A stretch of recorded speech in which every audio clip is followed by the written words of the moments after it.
Avatar Meher బాబాకి జై. మనము ఈ మధ్యనే జాయిస్ పాత పుస్తకంలోంచి కొన్ని అంశాలు తెలుసుకోవడానికి ప్రయత్నిస్తున్నాము. ఈరోజు ఉదయ్పూర్ ప్యాలెస్ గురించి మణి ఏం చెప్తారో మనము మణి మాటల్లో విందాం. మేము మెహరాబాద్ వచ్చాము, లాహోర్ నుంచి. బాబా మెహరా, మణి, కిట్టీని ఉదయ్పూర్కి తీసుకెళ్లారు. ఉదయ్పూర్ ప్యాలెస్ గురించి మనం మాట్లాడుకుంటున్నామంట. ఉదయ్పూర్ తీసుకెళ్లారు అని చెప్తున్నారు. అయితే మణి చాలా ఘాటైన స్టోరీ ఒకటి చెప్పారు మండలి హాల్లో. అక్కడ ఉదయ్పూర్లో వాళ్ళు ఉన్నప్పుడు సంగతి చెప్తూ ఉన్నారు. బాబాతో ఉన్నప్పుడు రకరకాల ఫేజెస్ ఆఫ్ అవర్ లైఫ్ మేము గడిపాము. అంటే అనేక రకాలుగా జీవితం గడిపాము. మేము ప్యాలెస్ల్లో ఉన్నాము, హట్స్లో ఉన్నాము, చెట్ల కింద ఉన్నాము, ఫస్ట్ క్లాస్లో ట్రావెల్ చేశాము, బ్రోకెన్ డౌన్ వ్యాన్స్, విరిగిపోయిన వ్యాన్లో, చాలా క్రౌడెడ్ ట్రైన్స్లో మేము ప్రయాణం చేశాము. ట్రైన్లో బాగా రష్గా ఉండేది, వేళ మనుషులతోటే, పబ్లిక్తో కాదని చెప్తుంటాను. నాకు ఇంకా గుర్తుంది బాగా, కాళ్ళు చాపుకోవడానికి కూడా స్థలం ఉండేది కాదు. సో నేను సీట్ చివరిలో కూర్చునేదాన్ని, ఎందుకంటే అక్కడ కాళ్ళు చాపుకునే అవకాశం, దారిలో కొద్దిగా కాళ్ళు పెట్టుకోవచ్చు. బెస్ట్ హోటల్స్కి వెళ్ళాము, తర్వాత హట్స్ లాంటి దాంట్లో ఉన్నాము. ఎక్కడున్నా కూడా మేము బాబాతో ఉన్నాము. అందుకని ఎక్కడైనా సరే అది మాకొక ప్యాలెస్ తోటి సమానము, మాకొక కోట తోటి సమానం. ప్యాలెస్ అంటే కోటతోటి సమానం. అంతఃపురం. నాకు ఒక విషయం ఇక్కడ గుర్తొస్తూ ఉంది, అది ప్యాలెస్ హోటల్ అని చెప్తా ఉన్నారు. మేము ఎక్కడున్నా సరే బాబా ఎడల మాకున్నటువంటి ప్రేమ కానీ ఆ ఆలోచన కానీ మారలేదు. సో ఏదో మేము ప్యాలెస్కి వెళ్ళాము కాబట్టి దాని అర్థం ఏంటంటే మేము ప్యాలెస్ని బాగా ఎంజాయ్ చేసేసాము అనడానికి లేదు. అక్కడ ఫీస్ట్ లాంటివి కూడా ఏమీ ఉండేవి కాదు. అది మేము ఎంజాయ్ చేయాల్సి వచ్చేది కాదు. వీ వర్ నాట్ అలౌడ్ అంటున్నారు. Or that we were allowed to enjoy feast there or anything. No, I'll give you an example. అట్లా ఏం పెద్దగా మేము ఎంజాయ్ చేసేసేవాళ్ళం కాదు. అది దానికి ఒక ఎగ్జాంపుల్ చెప్తాను నేను అని చెప్తున్నారు. ఇది ఉదయ్పూర్లో జరిగినటువంటి సంఘటన. మీరు ఎవరైనా ఉదయ్పూర్కి వెళ్ళారా అని అడుగుతున్నారు. అది ఒక బ్యూటిఫుల్ ప్లేస్. ఒక హోటల్ సరస్సు పక్కన ఉండేది, ప్యాలెస్ హోటల్ అని. వీళ్ళు బాబాతో అక్కడికి వెళ్ళారు. మెహరు, నేను అంటే మణి, కిట్టి, బాబా, మెన్మండలి ఎలాగో ఉన్నారు. అయితే వీళ్ళకి మెన్మండలిని గురించిన వివరాలేవి తెలీదు. వాళ్ళు ఉన్నారని మాత్రం తెలుసు.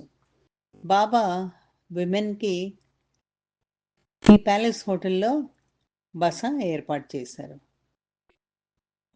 ప్రతిదీ థర్డ్ క్లాస్, గుర్తుపెట్టుకోండి. మా బట్టలు, మా బెడ్డింగ్లు, ఆ తాడుతో కట్టి ఉన్న విధంగా ఉన్న బెడ్డింగ్లు, ప్రతిదీ కూడా. And the palace hotel was first class. Palace hotel మటుకు బ్రహ్మాండంగా ఫస్ట్ క్లాస్గా ఉంది. మేము అక్కడికి వెళ్ళాము.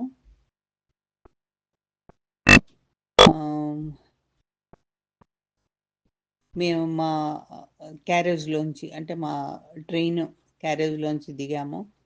మా రూములు మాకు చూపించారు. అయితే బాబా మమ్మల్ని, క్యారేజ్ అంటే బహుశా ఏ బ్లూ బస్లోనో కారులోనో వచ్చి ఉంటారు, బాబా వాళ్ళని వదిలేశారు. మేము రూముల్లోకి వెళ్ళిపోయిన తర్వాత మెహరా అక్కడున్న ఫర్నిచర్ గురించి చాలా శ్రద్ధగా ఉండింది. ఆ ఫర్నిచర్ కూడా చాలా టాప్ క్లాస్లో ఉంది అక్కడంతా. మహారాజా ఫర్నిచర్ అది. సో తను ఏమన్నదంటే, no no no, don't put that thing, old thing on the table, be careful of the table. ఆ పాత పాత ఎన్ని టేబుల్ మీద పెట్టకండి, చాలా కేర్ఫుల్గా ఉండండి, ఎందుకంటే ఫర్నిచర్ అంత అందంగా ఉంది అని మెహ్రా అన్నదంట. అయితే వీళ్ళు అట్లానే చేశారు. Don't put this like that and don't do this, ఇది చేయొద్దు అది చేయొద్దు, ఎందుకంటే ఇక్కడ ఉన్న వాళ్ళందరూ అనుకుంటారు మనం ఎప్పుడు ఇన్ని మంచి వస్తువులు చూసి ఉండలేదని వాళ్ళు అనుకుంటారు. తర్వాత మనము పెద్ద పెద్ద హోటల్స్లో కూడా లేము అనే భావన వాళ్ళకు వస్తుంది, అలా అనుకుంటారు. అందుకని మీరు ఎన్ని ఇష్టం వచ్చినట్టు వాటి మీద పెట్టకండి, అంత బాగుంది ఫర్నిచర్, మన ఏమో వస్తువులు అంత బాగాలేదు కాబట్టి అక్కడ పెట్టొద్దని చెప్తుంది మేరా. వి గాట్ సెటిల్ ఫైనల్గా వీళ్ళందరూ సెటిల్ అయ్యారు. అయితే వీళ్ళకున్న ప్యాకేజెస్లో టిన్స్ అంటే డబ్బాలు, మిగతావన్నీ ఓల్డ్ స్టఫ్, ఒక టిన్ బాక్స్, బిస్కెట్స్ దానిలో, ఇలాంటివన్నీ కూడా ఉన్నాయన్నమాట. అయితే Mehru and I were very hungry, అవన్నీ ఉన్నాయి కదా వీళ్ళు తెచ్చుకున్న దాంట్లో. మెహ్రూకి తనకి చాలా ఆకలిస్తుందంట. అయితే మాకు తెలుసు మేము తినకూడదని, ఎందుకంటే బాబాతో లంచ్ తినాలి ఆ రోజు, అందుకని వీళ్ళు అవన్నీ తినకూడదని వీళ్ళకి తెలుసు. కానీ వీళ్ళు అనుకున్నానంట, కొన్ని బిస్కెట్స్ తింటే ఏమవుతుంది, ఏం పర్వాలేదని వాళ్ళు టిన్ అంటే టిన్ డబ్బాని ఓపెన్ చేసి మెహ్రూ 2 తనకిచ్చి తను 2 తీసుకుంది బిస్కెట్లు. బాబాకి తెలుసు, అది బాబాకి తెలిసి వీళ్ళ పట్ల చాలా కోపంగా ఉన్నారు బాబా. కళ్ళు ఇలా మిరుమిట్లు గొలుపుతూ కళ్ళు అన్నారంట, you people, you have no appreciation, no idea, మీకు ఒక ఐడియా లేదు, ఒక అప్రిసియేషన్ అంటే మెప్పుకోలుతనం లేదు. I'm taking you to the best most posh hotel in Udaipur, నేను చాలా మంచి హోటల్కి తీసుకొచ్చాను మిమ్మల్ని, చాలా ఖరీదైన హోటల్కి తీసుకొచ్చాను ఉదయ్పూర్లో, పెద్ద చాలా విశాలంగా ఉన్న హోటల్కి తీసుకొచ్చాను, ఒక మంచి బంపర్ లంచ్, మీకు బ్రహ్మాండమైన లంచ్ ఇవ్వబోతున్నాను అక్కడ, and you go and spoil your appetite by eating these 2 little biscuits. మీ కడుపు అంతా కూడా మీరు పాడు చేసుకుంటారా ఈ 2 బిస్కెట్లు తిని అని అనడం జరిగింది. బాబా కోపగించుకున్నారు. వీళ్ళందరూ కూడా చాలా సారీగా ఫీల్ అయ్యారు. ఆ బిస్కెట్ల వల్ల ఇంత మాట పడాల్సి వచ్చింది, చాలా వీళ్ళు సాడ్గా ఫీల్ అయ్యారు. So they must have gone to hell, not to heaven certainly. వాళ్ళ పరిస్థితి ఎట్లా ఉందంటే ఏదో హెల్కి వెళ్ళినట్టుగా ఉంది. తర్వాత వీళ్ళు నొచ్చుకున్నా కూడా బాబా వీళ్ళని క్షమించారు కాబట్టి వీళ్ళు మామూలుగా ఉన్నారు. ఆ తర్వాత బాధపడ్డారు అయితే, కానీ మామూలుగా ఉన్నారు. అయితే వీళ్ళు శుభ్రంగా స్నానాలు అవన్నీ చేసి చూడగానే చాలా నీట్గా కనబడేటట్టుగా అలా ఉన్నారు. అంటే ఇంకొంచెం శ్రద్ధ తీసుకొని తయారయ్యారు అనమాట. డైనింగ్ రూమ్కి వెళ్ళారు. It was really something. Chandeliers అంటే పెద్ద పెద్ద దీపాలు పైన, పెద్ద పెద్ద షాండిలియర్స్ అంటారే, రూఫ్కి పెట్టి ఉంటాయి అనమాట, పెద్ద పెద్ద లైట్లు. ఆ లైట్లు క్రిస్టల్ లైట్స్ అవన్నీ. షాండిలియర్ అంటే క్రిస్టల్ లైట్. టేబుల్ మంచి టేబుల్ క్లాత్తో ఉందంట. సిల్వర్ కట్లరీ, సిల్వర్ స్పూన్లు, తర్వాత గ్లాసులు అవన్నీ సిల్వర్ కట్లరీ, ఫోర్కులు అన్నీ, కట్ గ్లాస్ క్రాకరీ. గ్లాసులు లేవు, సిల్వరీ కట్ గ్లాస్ అంటే మంచి గాజు గ్లాసులు, ప్లేట్లు అవన్నీ ఉన్నాయి. అంతా కూడా ఎంతో అందంగా చాలా చక్కగా అమర్చి ఉంచారు. వీళ్ళందరూ టేబుల్ చుట్టూ వాళ్ళ ప్లేసెస్ వాళ్ళు తీసుకున్నారు. మధ్యలో, సెంటర్ మధ్యలో ఒక స్మాల్ కప్ ఉంది, డిష్ లాంటిది. దానిలో కొద్దిగా బటర్ ఉంది, కట్ గ్లాస్ హోల్డర్ ఉంది, చిన్న చీజ్ బిస్కెట్లతోటి చుట్టూ పెట్టింది cut glass holder. Cut glass holder అంటే ఆ గ్లాస్ చుట్టూ, గ్లాస్ ప్లేట్ చుట్టూ ఒక హోల్డర్ ఉండి మధ్యలో చీజ్ ఉండి బిస్కెట్ దాని చుట్టూ ఉన్నాయన్నమాట. Tiny cheese biscuits around it. Sorry, cheese కాదు, చీజ్ బిస్కెట్లు ఉన్నాయి దాని రౌండ్గా. అయితే వీళ్ళ కంట్లో ఆ బిస్కెట్లు కనబడ్డాయి.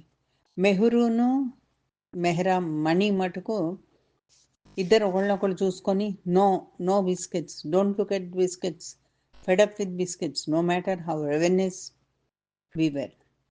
వద్దు బాబోయ్, మనం బిస్కెట్లు ముట్టుకోవద్దు, అసలు బిస్కెట్ల వంక చూడొద్దు, మనం ఫెడప్ అయిపోయాం బిస్కెట్లతో, అవి తినే కదా మనం తిట్లు తిన్నాం అన్నట్టు ఇద్దరు మొహాలు పెట్టి నో అంటే నో అని అనుకున్నారు. బాబా సైలెంట్కి వీళ్ళకి చెప్తూ ఉన్నాను, don't spoil your appetite, food is coming, మీరు మీ ఎపిటైట్ని పాడు చేసుకోవద్దు, భోజనం వస్తూ ఉంది అని చెప్పారంట Baba. Don't have these little things, ఈ చిన్న చిన్నవి మీరు తినొద్దు అని చెప్పారు బాబా. ఆ డైనింగ్ హాల్లో ఇంకా ఎవరు ఉన్నారంటే ఓల్డ్ ఇంగ్లీష్ కపుల్ ఉన్నారు, వాళ్ళిద్దరూ ఉదయ్పూర్ వాళ్ళే. ఈ హోటల్కి ప్రతిరోజు వాళ్ళ భోజనానికి రావడం జరుగుతుండేది. వాళ్ళు ఒక టేబుల్ దగ్గర కూర్చుని ఉన్నారంట, వీళ్ళకి మరీ దూరంగా అయితే లేరు. వాళ్ళ మధ్యలో ఒక వుడెన్ స్క్రీన్ ఉంది. వీళ్ళకి వాళ్ళు కనబడుతున్నారు, వాళ్ళని వీళ్ళు చూడగలుగుతున్నారు, అయినా కూడా ఈ స్క్రీన్ వల్ల కొద్దిగా వీళ్ళకి ప్రైవసీ ఉంది. ప్రైవసీ అంటే వీళ్ళకి కొంచెం ఆటుగా ఉన్నారు, వీళ్ళు కనబడుతున్నారు అయితే వాళ్ళు. అయితే బాబాకి చాలా అసహనంగా ఉన్నారు ఇప్పుడు. ఫింగర్స్ ఇట్లా అని చిటికలు వేశారు.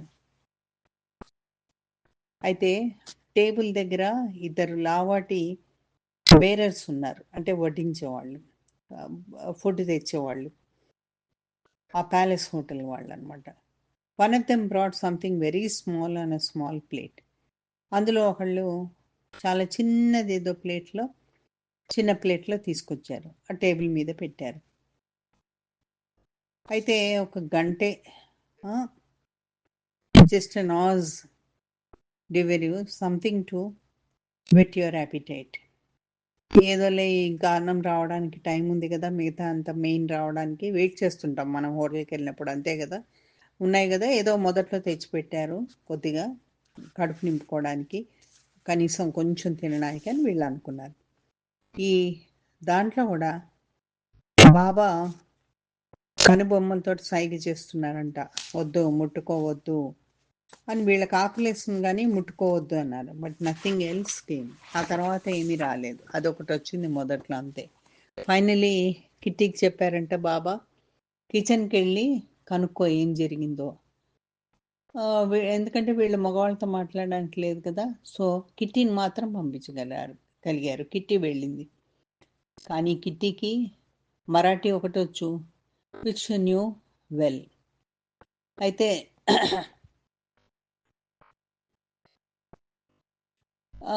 అలానే వెళ్ళింది. ఒక నీళ్ల దగ్గరికి ఎట్లా అయితే ఒక డక్ వెళ్తుందో అక్కడ వరకు వెళ్ళినట్టు వెళ్ళింది. కానీ అక్కడికి వెళ్ళాక తనకి హిందీ రాదు, ఏమీ చెప్పడానికి తెలియలేదు తనకి. She kept saying to the kitchen staff, bara బరా bara, which means all right in Marathi, but big in Hindi. బరా బరా బరా అంటే హిందీలోనేమో పెద్దది అన్నమాట, మరాఠీలోనేమో ఆల్ రైట్ అని మాట దానికి. కానీ తనకి హిందీ రాదు, ఒట్టి మరాఠీ వచ్చు. అయితే బాబా చాలా ఇంపేషెంట్ అయిపోతున్నారు, బాబాకి అసహనం ఎక్కువైపోయింది. అయితే I went over and stood at a distance to hear what the staff are saying in Hindi. Mani అంటున్నారు, నేను అక్కడికి వెళ్ళి వాళ్ళ దగ్గరికి అసలు ఏం మాట్లాడుకుంటున్నారు వాళ్ళు హిందీలో స్టాఫ్ అని వాళ్ళ దగ్గరికి వెళ్ళి నుంచున్నాను. వాళ్ళు ఏం చెప్తున్నారు, sorry, what can we do, the staff and the cook are all gone because the maharaja's family had a wedding. ఆ రోజు స్టాఫ్ ఎవరు అక్కడ వడ్డించడానికి కానీ వీళ్ళని చూసుకోవడానికి కానీ ఎవరు లేరు ఆ హోటల్లో, ఎందుకంటే ఆ రోజు మహారాజా ఫ్యామిలీలో ఒక గొప్ప వెడ్డింగ్ ఉంది, పెళ్ళి ఉంది. స్టాఫ్ అందరూ అక్కడికి వెళ్ళారు ఆ వెడ్డింగ్లో వండడానికి, ఆ పెళ్ళికి వండడానికి వాళ్ళందరూ అక్కడికి వెళ్ళారు. ఈ లోపల బాబా వీళ్ళ చిన్న ఆ లిటిల్ డిష్లో ఉన్నదా తీసుకోవడానికి బాబా అభ్యంతరం చెప్పలేదు. అయితే అప్పుడు నాకు ఒక ఆర్డర్ ఉంది, ఏంటంటే ఫిష్తో ఉన్నది ఏది కూడా నేను తీసుకోకూడదు. ఫిష్ మిల్క్ ఈ రెండు. Fish with milk was taboo for me. అది తనకు అలౌడ్ లేదు. ఆ one dish all mashed up and look like A cutlet. అయితే అక్కడ ఉన్న డిష్ అక్కడ పెట్టింది ఒక అంతా ఇట్లా మెత్తగా ఉండి ఒక కట్లెట్ లాగా కనబడింది. కానీ నాకు అది ఫిష్ను మిల్క్ అని తెలుసు. అయితే అది ఏమీ తెలియనట్టుగా తను ఏం చేసింది, it's not fish and milk, no of course not అన్నది. అది ఫిష్ మిల్క్ ఏం కాదు, అది ససేమిరా కాదు అని అన్నది. అని కొంత నోట్లో వేసుకుంది. ఇమీడియట్లీ బాబా తన వైపు తిరిగి అన్నారు, you he caught me out red handed. నువ్వా తింటున్నావు ఇది ఫిష్, నువ్వు తినకూడదు కదా అన్నట్టు రెడ్ హ్యాండెడ్గా బాబా తన్ని పట్టుకున్నారు అనమాట. నువ్వు తినొచ్చా, నువ్వు తింటున్నావా ఏంటి అని. మళ్ళీ తను సారీ చెప్పాల్సిన పరిస్థితి వచ్చింది. And try to spit it out and so on. తను ఆ తిన్నది వామిట్ చేయడానికి ప్రయత్నించింది. ఎనీవే అది కూడా బాగాలేదు, మూడ్ బాగాలేదు. కాబట్టి అది అట్మాస్ఫియర్ అక్కడ ఉన్న చుట్టూ ఉన్న వాతావరణం కూడా బాగాలేదు. వీళ్ళందరూ కూడా చాలా మణి చాలా సారీగా ఫీల్ అయింది. వీళ్ళందరికీ కూడా చాలా ఆకలిగా ఉంది. సో బాబాకి ఎప్పుడైతే వీళ్ళందరూ కూడా బాబాకి వాళ్ళందరూ అక్కడ ఉన్న స్టాఫ్ అందరూ కూడా వెడ్డింగ్కి వెళ్ళారని తెలిసిందో, ఇంకా ఫుడ్ రావట్లేదని కూడా తెలిసింది బాబాకి. అప్పుడు టేబుల్ దగ్గర నుంచి బాబా లేచి sitting next to him followed and got up from my chair and so did Mehru. వీళ్ళందరూ లేచి అక్కడి నుంచి వెళ్ళిపోవడానికి రెడీ అయ్యారు బాబాతో సహా. మెహ్రూ ఆ హడావుడిలో ఏమైందంటే కాలు తగిలి ఆ ఆకలితో ఉందొకటి, కాలు తగిలి ముందుకు పడ్డది. అప్పుడు మెహ్రూ టేబుల్ని పట్టుకొని తన్ని తాను సమర్థించుకుంది, పడిపోకుండా సపోర్ట్ ఇచ్చుకుంది. కానీ తన కాలు అక్కడ ఇరుక్కుపోయినట్టు అయ్యి ఒక ఒక అదురుతోటి కిందకు పడ్డది. తను పడగానే టేబుల్ క్లాత్ పట్టుకుంది. అప్పుడు I could see this whole tablecloth and all that expensive cut glass. ఆ టేబుల్ క్లాత్ని సపోర్ట్గా పట్టుకునేటప్పటికి తను పడిపోవడంతో పాటు ఆ టేబుల్ క్లాత్ మీద నుంచి ఆ టేబుల్ క్లాత్ జరిగిపోయి తను పట్టుకుంది కదా టేబుల్ క్లాత్, తనతో పాటు వచ్చే అక్కడ ఉన్న గ్లాస్ కట్లరీ అంతా కూడా, ఆ గాజు సామాన్ అంతా కూడా అక్కడ ఉన్నది మొత్తం మీద కింద పడిపోయింది. అది ఇరిగిపోయినాయి. ఇంగ్లీష్ పీపుల్ అక్కడ కూర్చున్న వాళ్ళు ఏం చేశారంటే, వాళ్ళు తింటూ ఉన్నారు, వాళ్ళు తిరిగి చూసారు ఏం జరిగిందని. మెహ్రూ ముందే గ్రహించి వాళ్ళు తన వైపు చూస్తారని గ్రహించి పడిపోయింది కదా. సో నెమ్మదిగా అలా పాక్కుంటూ ఆ రూమ్ బయటకు వెళ్ళి ఆ వుడెన్ స్క్రీన్కి వెనక దాచుకుంది కనబడకుండా. నేను ఒక్కదాన్నే అక్కడ నిలబడిపోయి ఉన్నాను అంటున్నారు. మళ్ళీ they probably thought it was మీ. నేనని అనుకున్నారు ఆ ఇంగ్లీష్ వాళ్ళు, ఎందుకంటే మెహ్రూ అక్కడ దాచుకుంది కాబట్టి. అది ఎంత తమాషాగా జరిగిందని చెప్తున్నారు. ఆ తర్వాత నేను మెహ్రూని చాలా ఆట పట్టించాను ఈ విషయంలో అని చెప్తున్నారు. ఇక కొసమెరుపు ఏంటంటే వీళ్ళందరూ కూడా బాబా ఈ ఇరిగిపోయిన సామానికి డబ్బులు కట్టవలసి వచ్చింది. అసలు ఏమీ తినకపోగా, వీళ్ళు అక్కడ పెద్దగా ఎంజాయ్ చేయకపోగా, ఈ జరిగిన చిన్న సంఘటనతోటి వాళ్ళు బాబా మొత్తం మూల్యము చెల్లించాల్సి వచ్చింది ఆ ఇరిగిపోయిన వాటికి అన్నిటికీ. మనీ ఇంకా కంటిన్యూ చేస్తున్నారు. అయితే బాబాకి జరిగిన తర్వాత హోటల్లో ఉండడం ఇష్టం లేదు. ఇద్దరు మండలి వాళ్ళని, ఈరిచ్చును సరోష్ని పిలిచి వాళ్ళు మేము మీకు చేయగలిగింది ఏమైనా ఉందా బాబా అని, ఈ విషయం అన్నీ వాళ్ళకేం తెలియదు. మేము మీకు ఏమైనా చేయగలిగింది ఉందా బాబా అని ఈరిచ్చును సరోష్ అడగడానికి వచ్చారు. అప్పుడు బాబా వాళ్ళని మీ అకామిడేషన్ ఎలా ఉంది అని అడిగితే బాగానే ఉంది బాబా, ఇంట్లో ఉన్నట్టే ఉంది మా లాడ్జింగ్లో, అది ఒక పార్సీ లేడీ లాడ్జింగ్ అని చెప్పారు. చాలా కంఫర్టబుల్గా ఉంది మా ప్లేస్. ఒక అనువైన ఇల్లు ఎలా ఉంటుందో అలా ఉంది, అనుకూలంగా ఉన్న ఇల్లు లాగానంటే ఓ అన్నారంట బాబా. అని మీరు తిన్నారా అని అడిగితే ఓ బాబా మేము బాగా తిన్నాము అన్నట్టు. ఏంటి వాళ్ళ ఫుడ్ ఏమైనా బాగుందా అంటే ఎక్సలెంట్ బాబా, ధన్సాక్ అండ్ రైస్. ధన్సాక్ అనేది పార్సీ వాళ్ళ ఫేమస్ డిష్. ధన్సాక్ రైస్ రెండు ఉన్నాయి బాబా అని చెప్తే, which is one of Baba's and our favourite dishes. అది బాబాకి మాకు చాలా ఫేవరెట్ డిష్.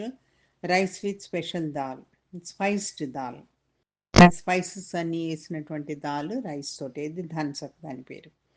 అయితే అవునా అన్నారంట బాబా. అని ఇమీడియట్గా you all move out of that place and the girls move in. మీరందరూ అక్కడి నుంచి ఇమీడియట్గా వెళ్ళిపోండి, మగవాళ్ళందరూ ఆడవాళ్ళందరూ వచ్చి అక్కడ ఉంటారని బాబా చెప్పడం జరిగింది. I don't know where the men ఎక్కడికి వెళ్ళారో నాకు తెలియదు. But we got on to a beautiful carriage. మేము చాలా అందమైన క్యారేజ్లో, మహారాజా క్యారేజ్లో మేము వెళ్ళాము. హోటల్ గెస్ట్కి వాడేటువంటి క్యారేజ్. అది క్యారేజ్ అంటే ఒక బగ్గీ బండి లాంటిది. దాంట్లో వెళ్ళాము. ఇంకా మాకు చాలా ఆకలిగా ఉన్నాము. హెవీ మూడ్, మా మూడ్ బాగాలేదు. And flop we went to the Parsi place. ఆ పార్సీ ప్లేస్కి మేము నడుచుకుంటూ అదే దిగి వెళ్ళిపోయాము. We ended up very happily settle there. అక్కడ మటుకు మేము చాలా హ్యాపీగా సెటిల్ అయ్యాము. There was an old double bed that we could sit on and play cards. Old bed ఉంది, డబుల్ బెడ్, సింగిల్ బెడ్ కాదు, డబుల్ బెడ్. అక్కడ మేము కూర్చుని చక్కగా కార్డ్స్ ఆడుకున్నాము, చదువుకున్నాము.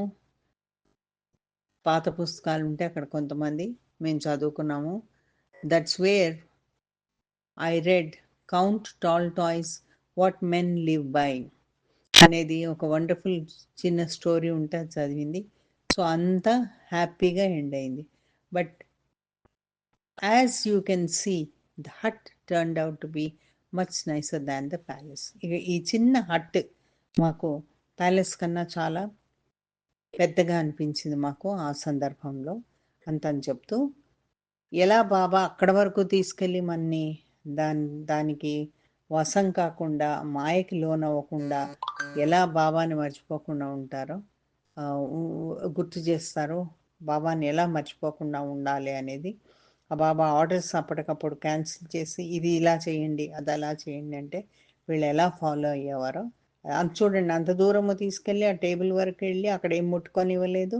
అనుకోకుండా ఆ రోజు వీళ్ళందరూ వేరే పెళ్ళికి వండడానికి వెళ్ళిపోవడాలి కుక్స్ వాళ్ళందరూ. మళ్ళీ ఆ గదిలోకి వెళ్ళినప్పుడు అక్కడ పెద్దగా వాళ్ళు ఆ వాతావరణాన్ని చూసి పెద్దగా ఎంజాయ్ చేసింది లేదు. బాబా మాతో ఉన్నారు కాబట్టి ముందే చెప్పింది ఆ మాట. బాబా వీళ్ళతో ఉన్నారు కాబట్టి వీళ్ళకి అది గుడిసా, అది పెద్ద హోటలా, ఒక ప్యాలెసా అనేది ఎప్పుడు కూడా మాకు స్ఫురణకు రాలేదు. మాతో బాబా ఉన్నారు అంతే అని వాణి మొదట్లోనే మనకి చెప్పడం జరిగింది. అదండి ఉదయ్పూర్ ప్యాలెస్ కథ. అవతార్ మెహర్ బాబా. జై.